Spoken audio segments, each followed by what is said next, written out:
psbd24 এর আরও একটি নতুন পর্বে স্বাগতম।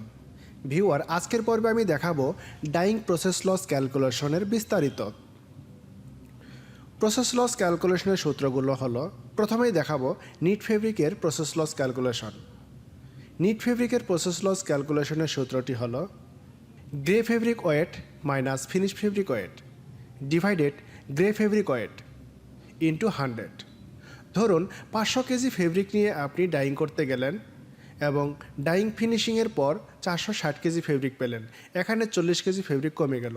এই 40 কেজি ফেব্রিক আপনার 500 কেজি ফেব্রিকের মধ্যে কত পার্সেন্ট হয় সেটি বের করার জন্য 40কে 500 দ্বারা ভাগ করে 100 দ্বারা গুণন করতে হবে, তাহলেই পাবেন 8%। এই নিট ফেব্রিকের প্রসেস লসের পার্সেন্ট হলো 8%। এবার দেখাবো ওভেন ফেব্রিকের প্রসেস লস ক্যালকুলেশনের সূত্রটি হলো grey fabric length minus finish fabric length divided grey fabric length into 100। মনে করুন আপনি 10,000 গজ ফেব্রিক নিয়ে ডাইং করতে গেলেন এবং ডাইং শেষে পেলেন 9,500 গজ ফেব্রিক। এখানে 500 গজ ফেব্রিক কমে গেল।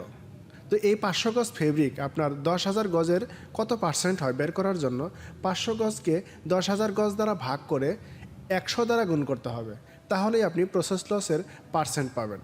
তো ওভেন ফেব্রিকের প্রসেস লসের পার্সেন্ট হবে 5%। ভিউয়ার, একটা জিনিস আপনাদের ক্লিয়ার করে দেই, নিট ফেব্রিক আমরা সর্বদা ওজন দ্বারা পরিমাপ করি।